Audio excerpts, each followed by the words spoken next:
ఓం నమో నారాయణాయ నమశివాయ. మహాభారతంలో వనపర్వంలో వచ్చేసి ప్రభాస్ తీర్థంలో ఉన్నటువంటి ధర్మరాజు మిగిలిన పాండవులని ఈ బలరాముడు సాత్యకి వీళ్ళంతా కూడా కలిశారు కదా. అప్పుడు సాత్యకి మొత్తం మాట్లాడి విన్న తర్వాత ఇక వాసుదేవుడు ఇలా అంటున్నాడు: మధు వంశాగ్రణి, నీ మాటలు ముమ్మాటికి నిజం, దీనిలో కొంచెం కూడా సందేహం లేదు. నీ మాటలను నేను సమర్థిస్తున్నాను. కానీ కురుకుల భూషణుడైన ధర్మరాజు తన భుజాలతో జయింపని భూమిని ఎన్నడూ అనుభవింపడు. కోరికతో కానీ, భయంతో కానీ, లోభంతో కానీ ధర్మరాజు స్వధర్మాన్ని ఎన్నడూ విడువడు. అలాగే అతిరథులు, భీమార్జునులు, కవలులు, నకుల సహదేవులు, ద్రుపదపుత్ని ద్రౌపది తమ తమ ధర్మాలను ఎన్నడూ విడువరు. భీమార్జునులు ఇద్దరే యుద్ధంలో ఈ భూమిపై సాటి లేనివారు. నకుల సహదేవులతో భీమార్జునులతో కలిసిన ధర్మజుడు భూమిని శాసించకుండా ఎలా ఉంటాడు? పాంచలరాజు కేకయుడు చేదిరాజు మనమందరూ కలిసి యుద్ధంలో పరాక్రమం చూపితే అప్పుడే శత్రువులనేవారు ఇక ఉండరు. యుధిష్ఠిరుడు ఇక అది విన్న తర్వాత ఏం పలికాడంటే: సాత్యకి, నీ పలుకుల సత్యాలు, నీ వంటి వీరునికి ఆశ్చర్యం అనేది లేదు. కానీ నాకు సత్యాన్ని రక్షించడమే ప్రధానం, రాజ్య ప్రాప్తి కాదు. నా స్వరూపం పూర్తిగా శ్రీకృష్ణునికి తెలుసు. అలాగే శ్రీకృష్ణుని స్వరూపం నాకు బాగా తెలుసు. శినివంశ ప్రధాన వీరుడా సాత్యకి, శ్రీకృష్ణుడు పరాక్రమం చూపడానికి సమయాన్ని నిర్ణయిస్తే అప్పుడు నీవు శ్రీకృష్ణుడు అందరూ కలిసి సుయోధనుని జయిస్తారు. యాదవ వీరులందరూ ఇప్పుడే ద్వారకకు బయలుదేరండి. మీరు మాకు ప్రభువులు, సహాయకులు, అంతేకాక లోకాన్ని అంతటా కూడా రక్షకులు. మీతో కలియటమే నాకు ఆనందాన్ని ఇచ్చే విషయం. ధర్మపాలనలో మీరు ఎల్లప్పుడూ సావధానులై ఉండాలి. మళ్ళీ నేను మిమ్మల్ని ఒకచోట చేరగా చూస్తాను అన్నాడు. అంటే ఏంటి? ఏదైనా ధర్మబద్ధంగా మనం జయిద్దామయ్యా అని చెప్తున్నాడు ధర్మరాజు. అదే విషయం శ్రీకృష్ణుడు కూడా చెప్పాడు.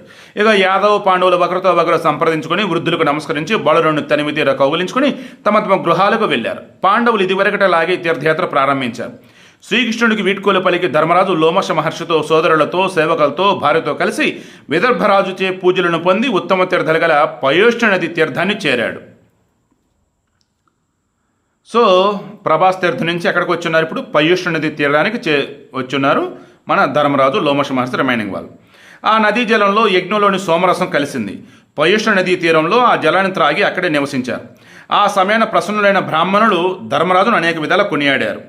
పయోష్ణ నది తీరాన నృగుడు యజ్ఞం చేసి సోమరసంతో ఇంద్రుడిని తృప్తిపరిచాడు. ఆ సమయంలో ఇంద్రుడు సంపూర్ణంగా తృప్తిని పొంది ఆనందంలో మునిగిపోయాడు అని లోకంలో కథ ప్రచారంలో ఉంది. ఇతడ ఇంద్ర సహితులైన దేవతలు, ప్రజాపతులు కూడా అధిక దక్షిణలు గల అనేక యజ్ఞాలతో భగవానుని సేవించారు. అమూర్తరయ్యని పుత్రుడైన గయుడు ఇక్కడే 7 అశ్వమేధ యాగాలు చేసి సోమరసంతో వజ్రాయుధాన్ని ధరించిన ఇంద్రుడిని సంతుష్టుని కలిగించాడు. ఆయన 7 యజ్ఞాల్లో మట్టితోనూ కర్రతోనూ చేసినటువంటి ద్రవ్యాపాత్రలు అంటే పాత్రలన్నింటిని కూడా బంగారంతో చేయించాడు. ద్రవ్యాలన్నింటినీ, పాత్రలన్నింటిని కూడా. యజ్ఞంలో ప్రధానంగా చషాలం అంటే గోళాకార కష్టం అన్నట్టు, యోపస్తంభం, పాత్రలు, గిన్నెలు, వండిన సామాగ్రిని ఉంచే పాత్రలు, సృక్కులు, స్రువాలు అనే 7 సాధనాలు వాడతారు. యజ్ఞంలో ప్రధానంగా యోపస్తంభం, పాత్రలు, గిన్నెలు, వండిన సామాగ్రిని ఉంచే పాత్రలు, సృక్కులు, స్రువాలు. సో యజ్ఞంలో వాడే 7 సాధనాలు ఏంటి అంటే ఇవి మరలా చెప్తానే: యోపస్తంభం, పాత్రలు, గిన్నెలు, వండిన సామాగ్రి ఉంచే పాత్రలు, సృక్కులు, స్రువాలు. ఇక ఒక్కొక్క యూపస్తంభంపై 7 చషాలాలు ఉంచుతారు. ఆ యజ్ఞంలో సువర్ణమయ యూపస్తంభాలు ఉన్నాయి. ఇంద్రాదులు స్వయంగా వచ్చి నిలబడ్డారు. రాజైన గయుని యజ్ఞంలో ఇంద్రుడు సోమరసంతో, బ్రాహ్మణులు భూరి దక్షిణలతో హర్షోన్ముక్తులై కనిపించారు.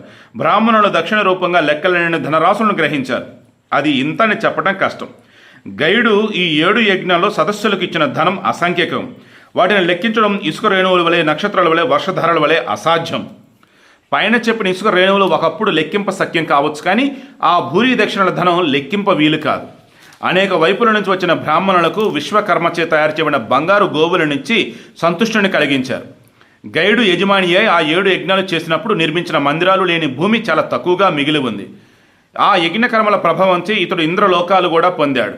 ఎవరు? గైడు.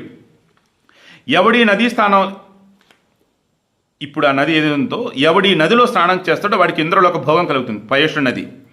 కావున ధర్మరాజు, నీవు సోదరులతో కలిసి ఇక్కడ స్నానం ఆచరిస్తే పాపాల నుంచి విముక్తిని పొందుతావు. ధర్మరాజు సోదరులతో, భార్యతో ఆ పయోష్ణ నదిలో మునిగి వైడూర్య పర్వతాన్ని, నర్మదా నదిని చేరాలని తలంచి అక్కడి నుంచి బయలుదేరాడు. సోదరులతో కలిసి కొంతకాలానికి ఆ ప్రదేశానికి చేరాడు. లోమశుడు ధర్మజునికి సుందరమైన తీర్థాలను, పవిత్రమైన మందిరాలను పరిచయం చేశాడు. ప్రతి చోట ధర్మరాజు బ్రాహ్మణులకు ధనదానం చేస్తూనే ఉన్నాడు.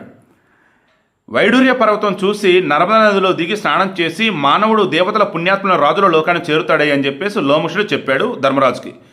ఈ పర్వతం త్రేతాయుగ ద్వాపరయుగాల మధ్యలో బయటపడింది. దీన్ని చేరిన మానవుడు పాపాల నుంచి బయటపడతాడు.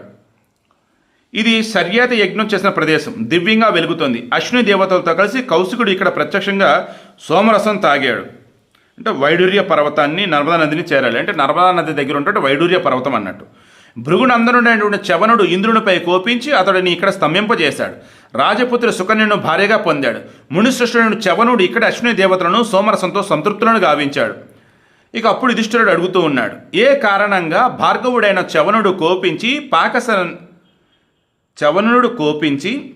పాకశాస్త్రుని స్తంభింపజేశాడు? అశ్విని దేవతలు ఎలా ఈ యజ్ఞంలో సోమరసాన్ని త్రాగారు? అది అంతా నాకు సవివరంగా చెప్పు అని చెప్పేసి లోమశుడిని ధర్మరాజు అడిగాడు.